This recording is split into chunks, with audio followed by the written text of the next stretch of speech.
we are at a water symposium where we're looking at water as a sacred substance. We're looking at the politics and economics of water, what it is, the contamination of water worldwide, and the issues surrounding it from top to bottom. In that light, we have one of the most renowned doctors who have come out publicly about the subject of water and is the author of two most interesting books. Dr. Batmanghelidj is the author of Your Body's Many Cries for Water, and most recently, Water Cures, Drugs Kill, How Water Cured Incurable Diseases. His premise is a startling one, and one that has utterly rocked the medical community. We're very glad to have the doctor on with us today because what he has to tell us can save countries billions and literally trillions of dollars and help to create a much healthier world. Doctor, so nice to have you on with us. Thank you, Mitch. Absolutely. It's now, my pleasure to be on the air with you. Oh, good. I'm very glad. And talk to your audience. Beautiful. Well, they've been waiting to hear from you for a while. Because Well, I've made reference to your work before. I hope they sharpen their ears because what I have to say is very important to them.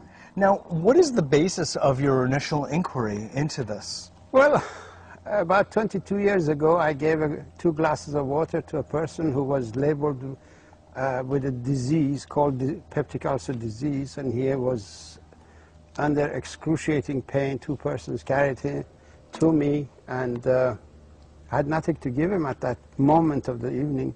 I gave him 2 glasses of water, and the pain diminished, his pain diminished, and within 8 minutes it disappeared.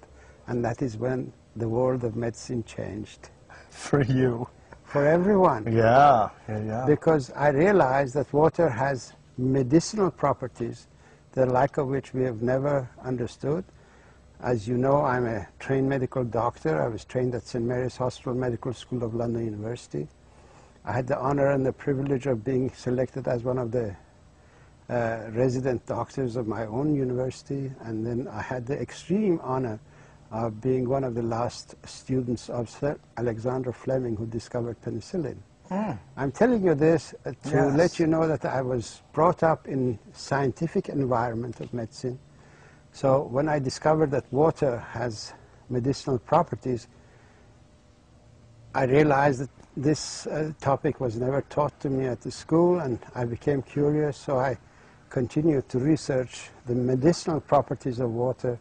And in 2 years and 7 months, I treated over 3,000 people with peptic ulcer disease with water successfully. And I made a report on this discovery, and it was published as the main editorial of the Journal of Clinical Gastroenterology in June of 1983. And New York Times picked up the article and commented on it, and it was syndicated all over the world. Announced to the world that water had medicinal properties. I was hoping that someone would pick up and take off from there in the scientific medical community, and I was surprised when I discovered that nothing was happening. So I became a little bit upset with my colleagues in medicine, because this is a tremendous discovery to realize that water is a medication, but no one is looking at it. Or acting on it. But let me just ask about that study where you got 3,000 positive cures. Yes. How many were the number of people in the study? Oh, there were lots of people. 3,000 cures was every single one who tried the water got cured. Oh, so 3,000 of 3,000 got the cure? Yes, oh, absolutely. Okay. This is the important thing. Sure. Because then I came away with the understanding that these people were just thirsty. I was quenching their thirst. And we in medicine had labeled thirst as a disease. So this was the challenge before me. Oh, thirst is considered a disease? Well, in modern medicine, yes. That's what they are doing. They're treating all these so-called diseases of dehydration with medication. That is why we have the sick care system. That is why we have a so-called sick care system that is costing this nation, American people, $1.7 trillion every year, and it's rising to 12% every year. Well, because we in medicine never understood water, never realized that water is important, and we always thought that it's a solid matter that dissolves in the water in the body that's important. So you helped to change the paradigm from thinking about the solid or solutes to the solvent. That is correct. The liquid. That's in 1987. I presented the guest lecture of a cancer conference under the title of Pain and Need for Paradigm Change, explained that the diseases of the human body occur when the body becomes dehydrated. That dehydration is the origin of pain and disease in the human body, including cancer. And this shocked the scientific community. Yes. It really shocked them to total silence at the conference. But one by one afterwards they came and thanked me for this information, because I had explained to them it's not this one item, one particle or another particle that causes the disease. In my approach, it's a system upheaval. A system, when a system is not functioning, it's that system that produces symptoms of dehydration that we've assumed to be disease conditions. So basically what you're saying, doctor, is that virtually all, if not all, diseases are really caused by systemic dehydration. All diseases are either states of dehydration, complications of dehydration, or consequences of dehydration. God almighty. And water is a nutrient.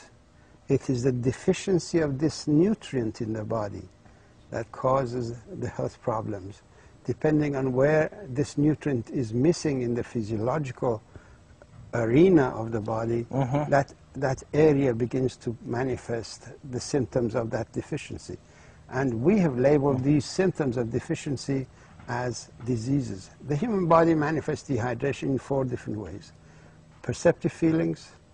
When you're tired, you haven't done a good day's work, it means that you're short of water, because water is the main source of energy to all living things. It is water that energizes all physiological functions. When you break down meat, a chunk of meat, unless water is there to break it down, that meat is absolutely useless. It has absolutely no energy for your body. It is only when it's hydrolyzed, broken down by water, that the energy of meat comes out. But it's actually mostly the energy of water that is given to the meat. When you break down a piece of bread or a piece of cheese, it is the water that transfers its energy to what it is breaking down, and we assimilate that energy. So basically, yes, water well, that's the transport function, the carrier function, which is generally known to medicine, is it not? It's not, no. That's not? The process of hydrolysis is a metabolism of water, and the medical community has assumed that water has absolutely no metabolism. It's an inert substance. It is a solvent, a means of transport, and a packing material. These are 3 life-sustaining properties of water. But water has 3 other life-giving properties. The life-giving properties of water are it produces hydroelectricity where you need electricity, when you need energy. All neurotransmission system depends on energy produced by hydroelectricity at the cell membrane of the nerve tissue. Then you have the process of hydrolysis, which energizes whatever it breaks down. And then you have the adhesive property of water, which assembles everything together. So these are the life-giving properties of water that we in medicine never understood. And this is what I brought out, and I published in my book, Your Body's Many Cries for Water. And now, after 10 years of that book being